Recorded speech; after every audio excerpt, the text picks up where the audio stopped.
Hello दोस्तों, एक बार फिर से स्वागत है आपका अपने YouTube चैनल पर। मैं हूं आपके साथ सुनील कुडियाल। आज हम नेक्स्ट पार्ट डिस्कस करेंगे जो कि होता है क्वेश्चन नंबर 29 से शुरू।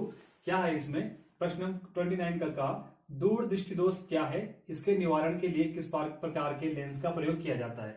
2 नंबर का है, 1 नंबर का एग्जाम्पल है और 1 नंबर में दृष्टि दोष के बारे में लिखना है। तो हाइपरमेट्रोपिया क्या होता है? इस रोग से ग्रसित व्यक्ति दूर की वस्तुओं को तो स्पष्ट देख सकता है परंतु नजदीक की वस्तु को स्पष्ट नहीं देख सकता। ऐसे व्यक्ति का निकट बिंदु सामान्य निकट बिंदु 25 सेंटीमीटर से दूर हट जाता है। दूर दृष्टि दोष, जैसा कि नाम से स्पष्ट है, दूर दृष्टि दोष नाम से तो ऐसा लग रहा है कि दूर की वस्तु साफ नहीं दिखती है, लेकिन है उसका उल्टा। जहां पे दूर दृष्टि दोष पूछा गया है तो इसका मतलब वो दूर की वस्तु साफ दिखती है और नजदीक की वस्तु क्या दिखती है? साफ नहीं दिखती है। क्यों नहीं दिखती? हमें पता है हमारा सामान्य निकट बिंदु कितना होता है? 25 सेंटीमीटर। अगर वो निकट बिंदु बढ़ के 30-35 या उससे आगे कुछ भी हो जाए तो इसका मतलब वहां क्या प्रॉब्लम आ रही है? हाइपरमेट्रोपिया की प्रॉब्लम आ रही है। इसका रीजन क्या है? इसका रीजन है नेत्र गोलक का छोटा होना। जैसे कि आप चित्र में देख सकते हो, इसमें क्या होता है, आई बॉल जो होती है हमारी, उसका साइज क्या हो जाता है? छोटा हो जाता है। अगर आई बॉल छोटा होता है तो उसके कारण क्या होता है, हम जो भी वस्तु देखते हैं उसकी इमेज हमारी कहां बनती है? रेटिना पे बनती है। अगर आई बॉल छोटा हो गया तो इमेज रेटिना पे न बन के कहां बनेगी? उसके पीछे बनेगी। उससे क्या होता है, अभिनेत्र लेंस की फोकस दूरी क्या हो जाती है? बढ़ जाती है, जिसके कारण क्या हो जाता है? दूर दृष्टि दोष। इसका सॉल्यूशन क्या है? उत्तल लेंस। 29 का पूछा गया है, प्रकाश वायु से 1.5 अपवर्तनांक की कांच की एक प्लेट में प्रवेश करता है। कांच में प्रकाश की चाल क्या होगी? वायु में प्रकाश की चाल दे रखी है 3 × 10⁸ मीटर पर सेकंड, ये दिया है यहाँ पे। तो ये एक न्यूमेरिकल क्वेश्चन है, तो हम पहले सब सॉल्व करते हैं। सबसे पहले क्या लिख देते हैं, जो वैल्यू हमको दी है वो हम लिख लेते हैं। हमको क्या दिया गया है? कांच का अपवर्तनांक 1.5, वायु में प्रकाश की चाल 3 × 10⁸ मीटर पर सेकंड। तो इसमें कौन सा फॉर्मूला लगेगा? आपको पता है, अपवर्तनांक n बराबर प्रथम माध्यम वायु में प्रकाश की चाल बटे द्वितीय माध्यम कांच में प्रकाश की चाल। तो वायु में प्रकाश की चाल कितनी है? 3 × 10⁸, और कांच में कितनी? 1.5।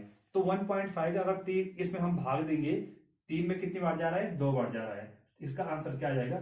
2 × 10⁸ मीटर पर सेकंड। ये किसका आंसर आ जाएगा? आपका क्वेश्चन नंबर 29 का। प्रश्न संख्या 30 का चिपको आंदोलन क्या है? हमें वनों का संरक्षण क्यों करना चाहिए? 1 नंबर का चिपको आंदोलन, 1 नंबर का वनों का संरक्षण, ये कुल 2 नंबर का है। तो चिपको आंदोलन क्या होता है? वृक्षों को कटने से बचाने के लिए इस अभियान की शुरुआत उत्तराखंड के चमोली जिले के रेणी गांव से हुई थी। इसके अंतर्गत गांव की महिलाओं द्वारा वृक्षों को कटने से बचाने के लिए उस पर चिपक गई, जिससे ठेकेदार वृक्षों को न काट सके। चिपको आंदोलन का संबंध किससे है? वनों को बचाने से है। इसलिए इसमें क्या जोड़ रखा है? हमें वनों का संरक्षण क्यों करना चाहिए? तो हमें क्यों करना चाहिए वनों का संरक्षण? नंबर 1, प्राकृतिक संसाधनों को बचाया जा सके इसलिए करना चाहिए। नंबर 2, विभिन्न प्रजातियों को नष्ट होने से बचाया जा सके। नंबर 3, वनों से प्राप्त होने वाली संपदा नियमित रूप से प्राप्त हो सके। तो चिपको मूवमेंट का जो मुख्य उद्देश्य था वो इसी से वनों से संबंधित था। हमें वनों से क्या क्या प्राप्त होता है? गाय के लिए चारा प्राप्त होता है, अपने लिए लकड़ी प्राप्त होती है, विभिन्न प्रकार की औषधियां भी प्राप्त होती है। अगर वन रहेंगे तो ये सारी चीजें हमें मिलती रहेगी। अगर वन नष्ट हो जाएंगे तो ये चीजें हमें नहीं मिलेगी, और इन चीजों को प्राप्त करने के लिए हमें बहुत सारा संघर्ष करना पड़ेगा।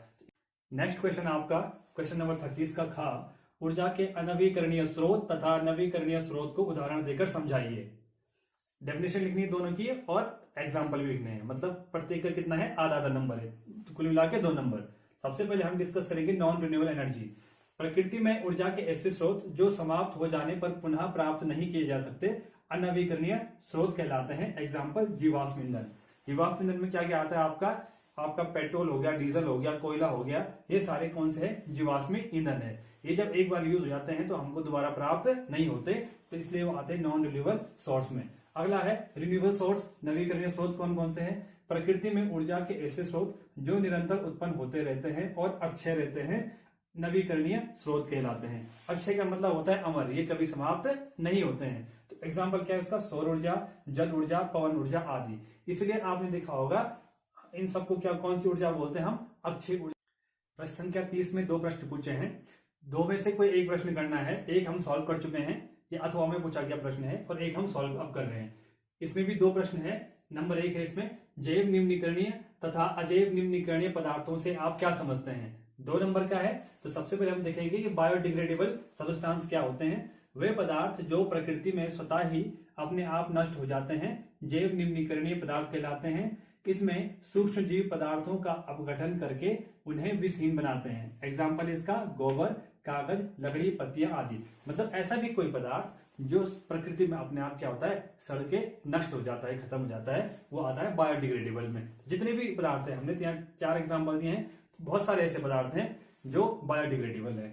दूसरा है अजैव पदार्थ, नॉन बायोडिग्रेडेबल सब्सटेंस। ये क्या होते हैं? वे पदार्थ जो प्रकृति में नष्ट नहीं हो पाते अजैव निम्नीकरणीय पदार्थ कहलाते हैं। इन पदार्थों का सूक्ष्म जीवों द्वारा अपघटन नहीं हो पाता है। एग्जाम्पल प्लास्टिक, कांच, धातुएं, डीडीटी आदि। कुछ पदार्थ तो नष्ट होते हैं, कुछ ऐसे भी पदार्थ हैं जो प्रकृति में नष्ट नहीं हो पाते हैं, उनका जो डिकम्पोजिशन है वो नहीं कर पाते माइक्रोब्स, उन्हें बोलते हैं नॉन बायोडिग्रेडेबल सब्सटेंस। अगला एवं अंतिम प्रश्न है प्रश्न संख्या 30 का ख, हमें संसाधनों के प्रबंध की क्यों आवश्यकता है समझाइए। 2 नंबर का प्रश्न है, तो हम इसमें कोई भी 2 बिंदु लिख सकते हैं।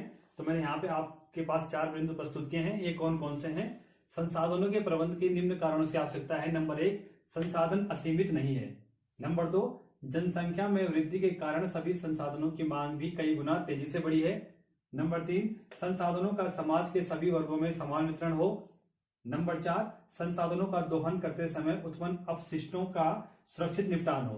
तो ये जो 4 पॉइंट है, इन कारणों से या अन्य भी बहुत सारे हमारे बिंदु हैं, उन कारणों से हमें क्या करना चाहिए? संसाधनों का मैनेजमेंट करना चाहिए।